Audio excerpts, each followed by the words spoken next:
जी यासिन, मैं आपको ऐड कर रहा हूँ। Welcome back. जी हाँ, मैंने अब इसको जो है बैटरी उसमें लगा लिया है, वायर में, तो होपफुली ओह, ये चलेगा। Great. Great, thank you. Hmm. सही। तो मेरा देखिए, मेरा मकसद जो है इस वक्त डिबेट करना नहीं है।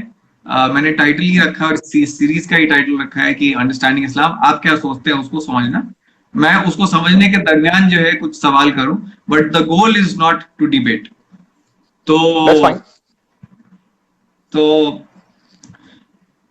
तो पॉइंट ये है कि आप जैसे सोचते हैं कि this is the final thing, इसकी क्या बेसिस है? आप ऐसा क्यों सोचते हैं कि जो आपके ये जो कम्युनिकेशन है this is the final one?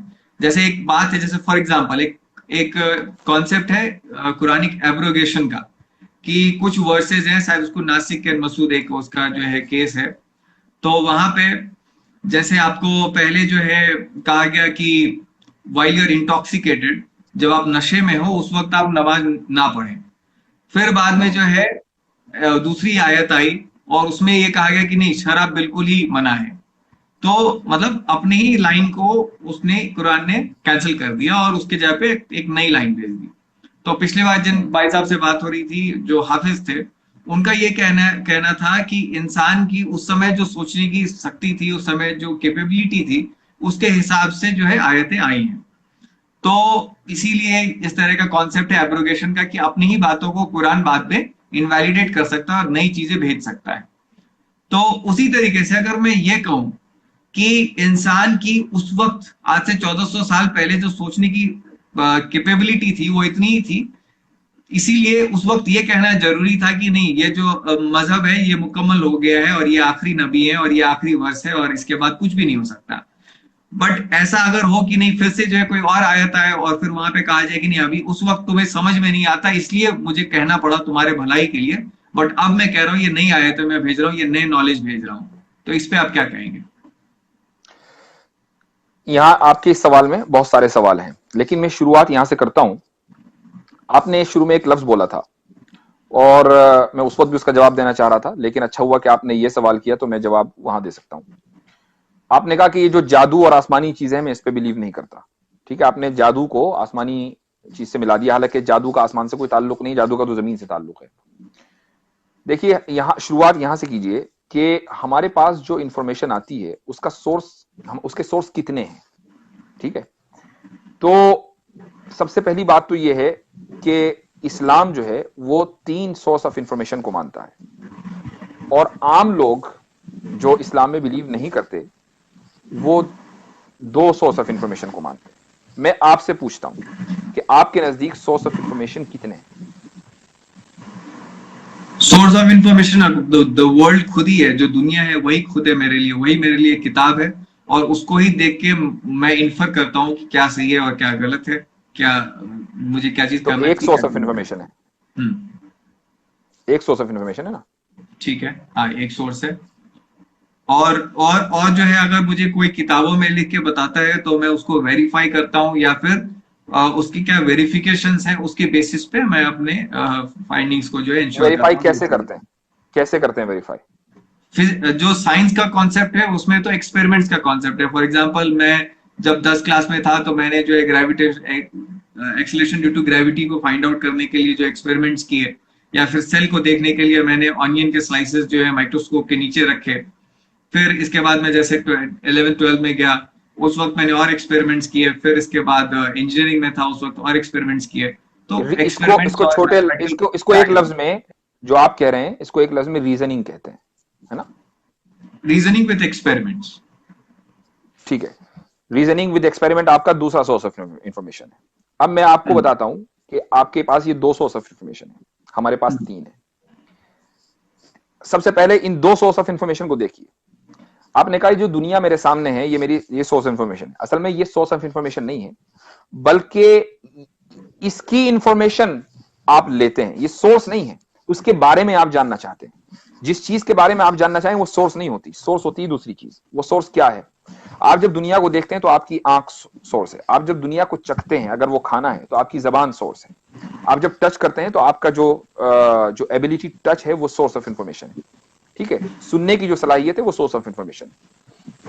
ये जो सोर्स है इनमें से हर एक का अपना एक जुरिस्डिक्शन है ना। आप अगर चाहें कि आप अपनी आंख से सुन लें और अपने कान से देख लें तो आप 7 मर्तबा पैदा हो जाएंगे, ये काम नहीं कर सकते, ठीक है। It is beyond your ability. इसका बट मतलब मैं यह है कि हर लेट मी कंप्लीट। इसका मतलब यह है कि हर सोर्स का अपना एक जुरिस्डिक्शन है जिसके बाहर वो चीज नहीं जा सकती, ठीक है। ये तो हो गई हमारी जिन चीजों को हम ऑब्जर्व करते हैं।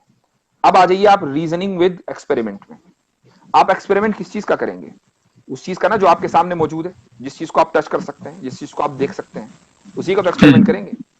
इसी तरीके से जो रीजनिंग है वो भी उसी चीज में चलेगी जो चीज आपको नजर आ रही है। मिसाल के तौर पर आप एक घर में बैठे हुए हैं, ठीक है, तो उस घर की आपको ईंटें, आप उस दीवार, आपको आप चेयर पे बैठे हुए हैं, वो चेयर, आपको कंप्यूटर नजर आ रहा है, लेकिन साथ में आपकी अकल ने यह भी कहा कि भाई ये जो घर बना ये खुद ब खुद नहीं बन गया, बल्कि उसके पीछे एक आर्किटेक्ट था, उसके पीछे इंजीनियरिंग है, वो इंजीनियर ने कॉन्ट्रैक्टर को बुलाया, उसके बाद मजदूर आए, फिर ये घर बना, राइट। ये जो आप इस नतीजे पर पहुंचे हैं ये किससे पहुंचे हैं? ये आप अपनी रीजनिंग से पहुंचे।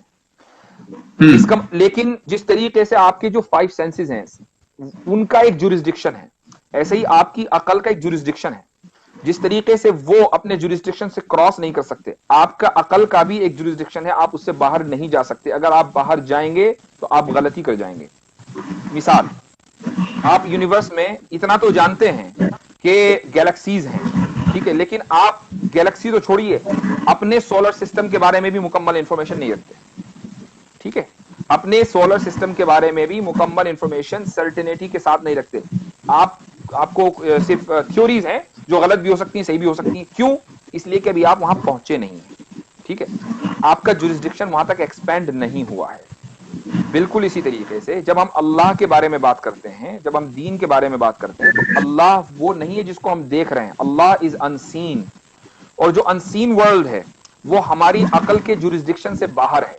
जब हम अपनी अकल के एक्सपेरिमेंट वहां करेंगे तो हर हाल में गलती करेंगे। लिहाजा हमें उस चीज को समझने के लिए तीसरा सोर्स ऑफ इंफॉर्मेशन चाहिए, और वो तीसरा सोर्स ऑफ इंफॉर्मेशन है रेवलेशन, जिसको हम वही कहते हैं। वो अल्लाह का कम्युनिकेशन जो इंसान के साथ हुआ है कि अल्लाह ने यह कहा कि ऐसे करना है तो ऐसे ही करना है, वही सही है। अल्लाह ने कहा वो एक है तो वही एक है, अब दो नहीं हो सकते। अल्लाह ने कहा कि मरने के बाद जिंदा होना है तो मरने के बाद जिंदा होना है, अब वो गलत नहीं हो सकता, क्योंकि अल्लाह ने जो बातें कही हैं, जो इस्लाम का बुनियादी बिलीफ है, वो अनसीन वर्ल्ड से ताल्लुक रखता है। वो हमारे जुरिस्डिक्शन, हमारी आंखों और कानों और हमारी अकल के जुरिस्डिक्शन से बाहर है।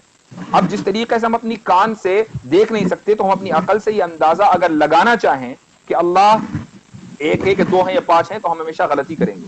हमारे पास सिर्फ वही तरीका है कि हम उस पर आंख बंद करके यकीन कर लें, क्योंकि वो हमारे क्रिएटर का हमारे साथ कम्युनिकेशन है, ठीक है। एक बात तो ये हो गई। अब आप आगे चलिए, आपने कहा मनसूख की बात। एब्रिगेशन का जो कॉन्सेप्ट है वो इस्लाम में है, लेकिन मुश्किल से 5 वर्सेस ऐसे होंगे जो एब्रिगेट हुए हैं। अच्छा, उसके पीछे अल्लाह ताला की हिकमत है, एक लंबा टॉपिक है जिस पर बहुत देर तक चला जा सकता है, लेकिन यहां बात इसकी नहीं है कि वो एब्रिगेशन हुआ है, लिहाजा अब पूरा दीन एब्रिगेट हो सकता है। बात यह है कि अगर अल्लाह ने अपना एक कमांड, अपना एक हुक्म भेजा, और उसके बाद जिस वक्त कुरान नाजिल हो रहा था उसी वक्त उस हुक्म को मनसूख भी कर दिया, तो कोई हर्ज नहीं है। इसकी एक मिसाल लीजिए कि एक पार्लियामेंट है, मसलन वो कोई कानून पास करती है, उसके बाद 10 साल के बाद वो ये सोचती है कि अब इस कानून में थोड़ा सा सख्ती करनी चाहिए, अब लोग उसके आदी हो गए। टैक्सेशन के जो लॉज हैं वो क्या, मसलन अगर 30% टैक्स आपके ऊपर लगता है, तो पहले दिन इंडिपेंडेंस के बाद 30% लग गया था, आहिस्ता आहिस्ता लगता है जैसे जैसे इकोनॉमिक ग्रोथ होती है, पहले 2% लगता है, फिर 15% लगता है, जब इकोनॉमिक ग्रोथ और बढ़ जाती है तो और टैक्स लग जाता है। क्यों? इसलिए कि हमारे टैक्स देने की एबिलिटी बढ़ गई है। ऐसे ही हमारी जो अंडरस्टैंडिंग है और हमारी जो प्रैक्टिस की जो एबिलिटी है वो बढ़ गई, इसलिए अल्लाह ताला उस हुक्म को एब्रोगेट करके उसकी जगह एक थोड़ा सख्त हुक्म दे देते हैं, इसी को एब्रोगेशन कहते हैं। लेकिन वो उसी वक्त हुआ है जिस वक्त कुरान नाजिल हो रहा है। कुरान जब मुकम्मल हो गया तो अब एब्रोगेशन का जो कॉन्सेप्ट है वो फॉर एवर खत्म हो गया, चूंकि एब्रोगेटर अब मजीद कम्युनिकेट नहीं करेगा। ओके, ठीक है, लेकिन इसके पीछे जो आप लॉजिक है वो आप यही बता रहे हैं कि उस वक्त इंसान की क्या कैपेबिलिटी थी, उस वजह से जो है उस तरह के वर्सेज आए और बाद में उसको अपडेट किया गया क्योंकि इंसान की कैपेबिलिटी बढ़ी। मतलब जैसा आप टैक्स का जैसा सिर्फ यही लॉजिक नहीं है, सिर्फ यही लॉजिक नहीं है, बल्कि अल्लाह की उसके पीछे और भी हिकमतें हैं, जैसे मैंने कहा कि एक लंबा टॉपिक है, लेकिन चलिए आप इसी को लेट्स स्टिक टू दिस, इंसान की एबिलिटी। जी हाँ, ठीक है। तो मेरा ये कहना है कि अगर इंसान की उस वक्त इतनी ही समझ थी कि वो जो है मतलब अपने लड़कियों को दफना रहा था जिंदा, बच्चों को दफना रहा था, तो उस वक्त के लिए ये जरूरी था कहना कि यही जो है आखिरी है और इसके ऊपर जो है कुछ नहीं आप ऐड कर सकते, क्योंकि अगर वो नहीं होता तो उस वक्त के लोग उस पर अपनी चीजें थोपते और उसके वजह से और भी जो है कोहराम मचता और इंसान का बुरा होता, इंसानियत का बुरा होता। तो इस वक्त अगर अल्लाह को ऐसी जरूरत हो कि उस वक्त उसने कह दिया हो कि नहीं अभी ये चीज मुकम्मल हो गई, अब इसमें कोई चीज ऐड नहीं होगा, लेकिन अब जब इंसान की कैपेबिलिटी बढ़ी है, अब जब पीस ज्यादा आया है, अब इंसान की समझ बढ़ चुकी है, तो अगर फिर से जो है नई आयतें नाजिल हो और जो है फिर से एक नए प्रॉफिट आए, इसकी क्यों पॉसिबिलिटी नहीं है? जो लफ्ज आप इस्तेमाल करें ना, समझ, वही बुनियादी गलती है। हम्म। कहीं भी कुरान में एब्रिगेशन इसलिए नहीं हुआ कि इंसान समझ नहीं रहा था या उसकी समझ में थोड़ा कमी थी तो चलो आसान बात समझा दो, उसके बाद फिर मुश्किल बात समझाएंगे, ऐसा नहीं है। हम्म। बल्कि उसका ताल्लुक अमल और प्रैक्टिस से था कि शुरू में हम्म। उसको करना मुश्किल था, लेकिन जब उसका आदमी आदी हो गया तो अब उसको जो है थोड़ा सा सख्त हुक्म दे दिया। टैक्स का जो रूल है ना, उसको समझना मुश्किल नहीं है। जिस तरीके से 1950 में जो जनरेशन थी, हम्म। अगर आप उसको आज का टैक्स रूल इंट्रोड्यूस करते, वो उस वक्त भी उसको समझ लेती। ठीक है, हम्म। टैक्स पे करना 30% उस वक्त मुश्किल था, चूंकि इकोनॉमिक ग्रोथ इतना नहीं हुआ था। तो इसका ताल्लुक समझ से नहीं है, इसका ताल्लुक प्रैक्टिस से है। तो कोई भी काम ऐसा नहीं है जो हम आज ज्यादा बेहतर तरीके से समझ सकते हैं, लेकिन जो 1400 साल पहले का इंसान था वो नहीं समझ सकता। अगर हम आज का जो कॉन्सेप्ट है आप उस आदमी को इंट्रोड्यूस कराएं, वो भी समझ जाएगा। कोई कॉन्सेप्ट ऐसा नहीं है, अल्लाह ताला ने हमें एबिलिटी दी है हर चीज को समझने की। हाँ, प्रैक्टिस में मुश्किल हो सकती है। नहीं, लेकिन सब लोग जो है सब बातें नहीं समझ सकते, और उस वक्त जो है लोग ज्यादा मतलब ये तो अंडरस्टूड बात है कि उस समय जो लोग जो है ज्यादा ही वायलेंस करते थे या ज्यादा इस तरह की चीज में थे। अब जो है लोगों की समझ बढ़ी, अभी भी वॉर्स हो रहे हैं, लेकिन कंपैरेटिवली कम लोग मारे जा रहे हैं जैसे जैसे हम प्रोग्रेस कर रहे हैं। मतलब अगर आप हिस्ट्री जैसे देखेंगे तो जैसे डेटा। जैसे जैसे इराक में 3 लाख मर गए, ये कम लोग हाँ हैं? तो आप, जी हाँ जी हाँ, तो आप डेटा देखेंगे सेकेंड वर्ल्ड वॉर में कितना ज्यादा लोग मरे हैं, बहुत ज्यादा। हम्म। जूस, अकेले जूस 6 मिलियन मरे हैं, लेकिन वो नंबर जो है वो स्टेडिली कम हो रही है। अभी भी सीरिया में काफी लोग मारे गए हैं, लेकिन तो एटलीस्ट द क्या नंबर इज डिक्लाइनिंग। तो तो क्या हिस्ट्री सेकंड वर्ल्ड वॉर से शुरू हुई है? हम तो 1400 साल से शुरू करते हैं ना।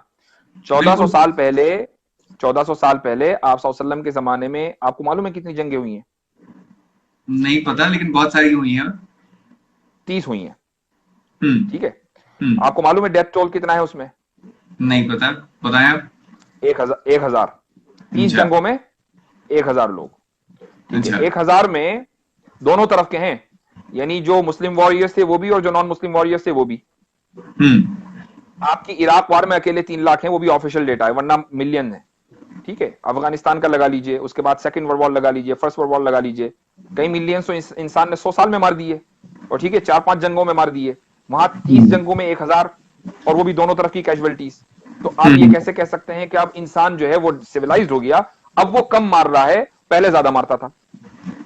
नहीं, अभी जो हम लेटेस्ट ट्रेंड जो हम अभी जो ग्राफ की बात करेंगे तो वो ग्राफ जो है वो ऐसे चल रहा है नहीं, अभी। ये पीछे, आप अभी से क्यों शुरू करते हैं? आप पीछे से जाइए ना। ठीक है, पीछे हम जाते हैं तो उस वक्त फिर बढ़ा, राइज हुआ, और फिर जो है वो कम हो रहा है। या अगर आप कहें उस वक्त जो है जो कबीलाई लोग थे, वो लोग क्या एक दूसरे को नहीं मारते काटते थे? सिर्फ यही 30 जंगें तो नहीं हुई, गांव में भी नहीं, लड़ाइयां होती थी, अपने बच्चों को मैं यही कह दफनाते रहा थे हूं, लोग। हम जब बात मजहब के कॉन्टेक्स्ट में करेंगे तो हर चीज मजहब से रिलेट होगी। मैं आपसे सोशल साइंस पर बात नहीं कर रहा हूं, मैं आपसे बात कर रहा हूं मजहब के ऊपर। तो इस्लाम के हिस्ट्री में वॉर एग्जिस्ट करती है, तो हमें यह देखना पड़ेगा कि आज के दौर में जो वॉर्स हुई हैं उसमें जो कैजुअलिटीज हैं वो ज्यादा हैं, या इस्लाम के जो इब्तदाई दौर में वॉर्स हुई हैं उसमें जो कैजुअलिटीज हैं वो ज्यादा हैं। हमें वहां से शुरू करना पड़ेगा ना, सोशल साइंस पे तो बात नहीं हो रही है। नहीं नहीं, मैं बात कर रहा हूँ, देखिए इस्लाम तो आया पूरे इंसानियत के लिए, तो मैं पूरे इंसानियत की बात कर रहा हूँ कि उस वक्त इंसान जो था उसका सेंस कम था, और अब जो है समझने की उसकी कैपेबिलिटी बढ़ी है। और अगर डेटा भी देखें तो वॉर जो है वो धीरे धीरे जो है कम हो रहे हैं, और यही लोग जो है यही कम मारे बात जा रहे हैं यही धीरे बात धीरे। गलत है।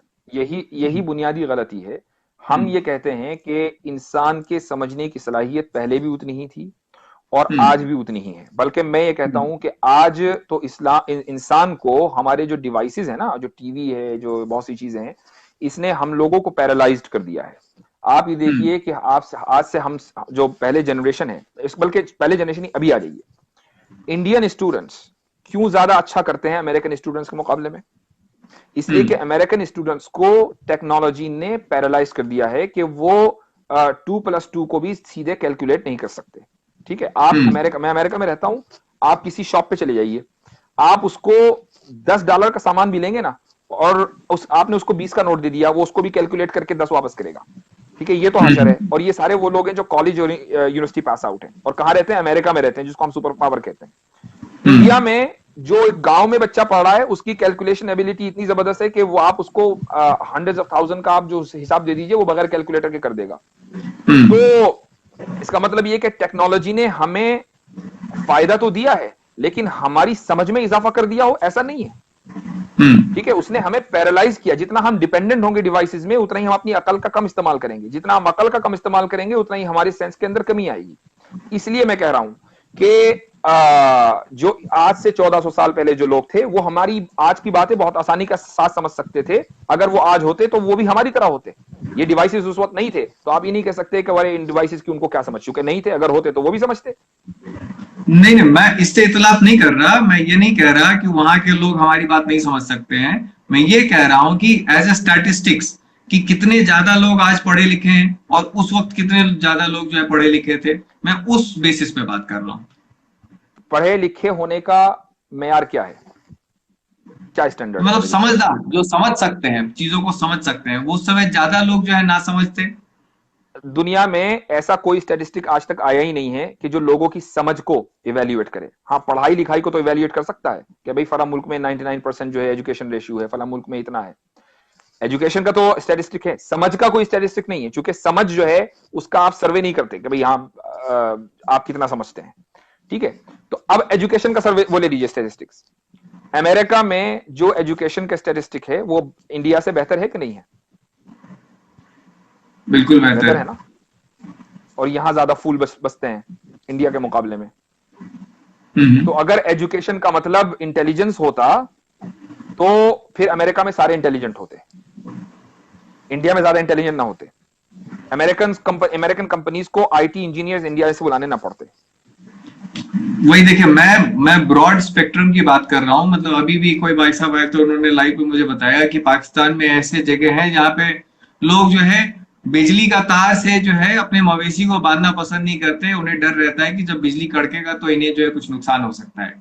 तो कहने का मतलब कि ज्यादातर जो लोग हैं वो, मैं ये नहीं कह रहा कि वहां का कोई बंदा जो है आज की बात नहीं समझ सकता था, बिल्कुल समझ सकता था। मैं कह रहा हूं ये कि ज्यादा लोग किस तरह के थे। तो ज्यादा लोग जो है वायलेंस में और अंधविश्वास में, और क्योंकि उनके पास कोई इंफॉर्मेशन ही नहीं थी। यही तो मैं कह रहा हूं कि हमने जो ये कहा ना कि उस वक्त ज्यादा लोग ना समझ थे, यही हम गलती कर रहे हैं। मैं कहता हूं चलो ठीक है, ना समझते, मान लिया आप थोड़ी देर के लिए इसी को तस्लीम कर लिया हमने कि ज्यादा लोग ना समझते, आज ज्यादा समझदार हैं। ठीक है, तो अब इस्लाम या कोई भी दीन अगर आएगा, इस्लामी को छोड़ दिए, कोई भी दीन आएगा, वो ना समझो को समझाने के लिए तो आएगा ना। ना समझो को उसने समझा दिया, सब लोग समझ गए, अब क्या प्रॉब्लम है?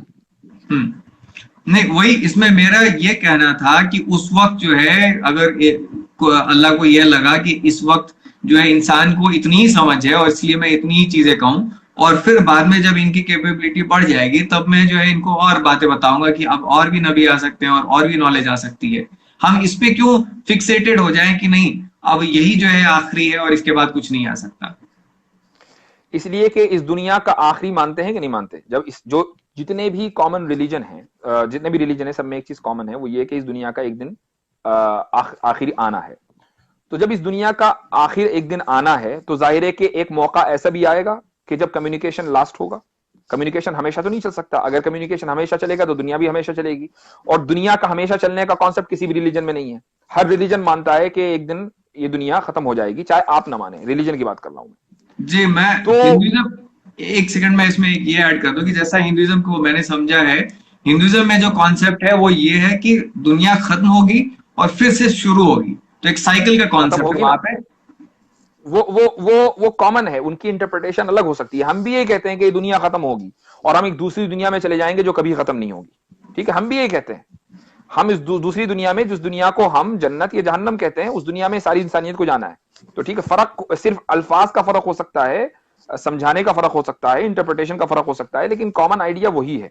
नहीं, ठीक है, लेकिन तो जब इस दुनिया, थोड़ा सा डिफरेंस मैं बता दूं। उनका क्या है कि ये नहीं कहना है कि जो है आपका जन्नत और इसमें जो है आप सेपरेट हो जाएगा, दूसरी दुनिया में चले जाएंगे। उनका ये कहना है कि यही दुनिया का जो साइकिल है फिर से खत्म होगा और फिर इसी तरह की दुनिया फिर से बनेगी।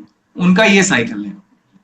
वो इसी तरीके की दुनिया जो है, जो भी बनेगी, जन्नत भी ऐसी ही है लेकिन इससे बेहतर है, अपग्रेडेड वर्जन है। आज हम जो है थोड़ा सा जनरल डब्बे में सफर कर रहे हैं, कल मोस्ट वीआईपी में सफर करेंगे, इतना ही तो फर्क है ना। तो बहरहाल कॉमन, मेरे कहने का मकसद ये है कि दुनिया के जितने भी रिलीजन हैं वो इस चीज में मुत्तफिक हैं, इस दुनिया का एक दिन खत्म होना है। अब वो बाद में कैसी दुनिया होगी, इसमें इंटरप्रिटेशन में फर्क हो सकता है। ये दुनिया के खात्मा होगा, इसमें सब मुत्तफिक हैं। जब इस दुनिया का खात्मा होना है तो कम्युनिकेशन का भी खात्मा होना है, तो कभी तो कभी कम्युनिकेशन आएगा। चलिए मैं कहता हूं इस्लाम को आप ना मानिए आखिरी कम्युनिकेशन, इस्लाम के बाद कोई दूसरा आया, वो कहेगा हम आखिरी कम्युनिकेशन है, आप ये सवाल उससे करेंगे तो वो उसके पास क्या जवाब होगा? जो जवाब उसका होगा वही हमारा है। और हमारा जवाब यह है कि जब इस दुनिया का एक दिन अंत होना है, खात्मा होना है, तो कम्युनिकेशन का भी खात्मा होना है, और वो कम्युनिकेशन का खात्मा इस्लाम पर हो गया है। क्योंकि कोई दूसरा रिलीजन ने आके ये क्लेम नहीं किया है कि मैं नेक्स्ट हूं, बट इसलिए है, क्या बेसिस है इसका कि आपका कहना कि यही आखिरी है? किसी भी रिलीजन को जांचने के लिए आपके पास क्या स्टैंडर्ड है? कोई है स्टैंडर्ड आपके पास? मेरे समझ से तो मैंने तो आपको अपनी अपनी बात बता दी कि कोई भी जो है, मैं आसमानी चीज को मानता नहीं। और मैं तो मेरी चल, आप नहीं मानते लेकिन आप समझते तो है ना। आपने कहा कि भाई हम लोगों की समझने की एबिलिटी ज्यादा है, तो आपकी मैं समझता हूं कि समझने की एबिलिटी बहुत ज्यादा है। तो आप ये तो समझ सकते हैं ना कि भाई ये स्टैंडर्ड है, हम इस स्टैंडर्ड से मानेंगे कि ये रिलीजन है। कोई स्टैंडर्ड तो होगा ना।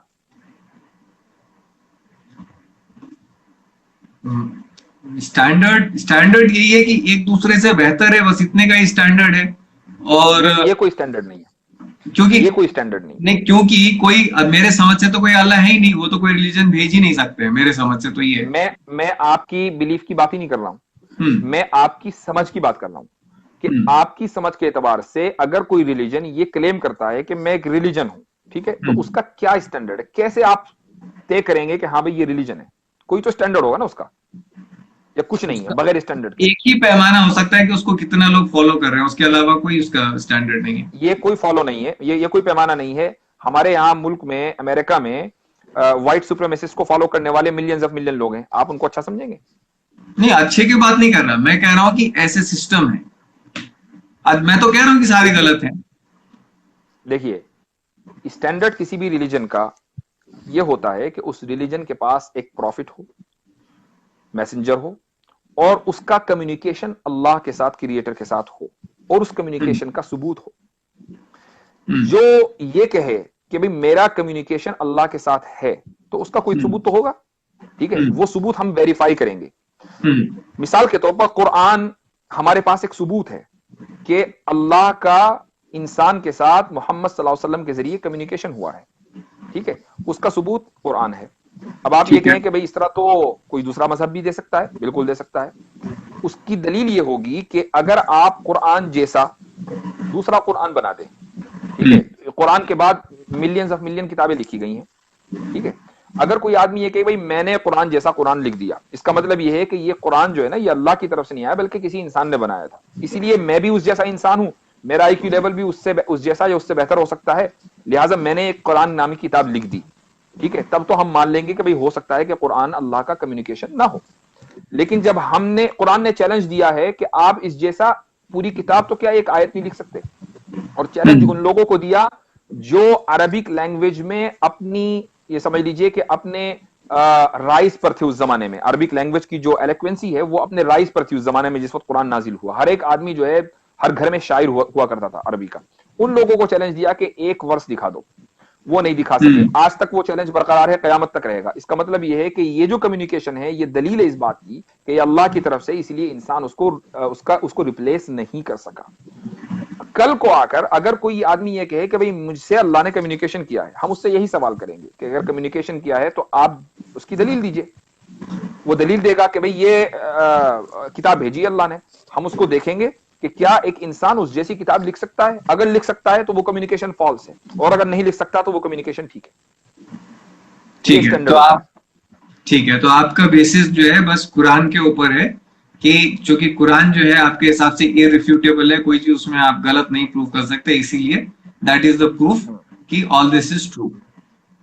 बिल्कुल। इसलिए कि जब कोई चीज ठीक है। गलत नहीं है तो उसको सही होना जरूरी है।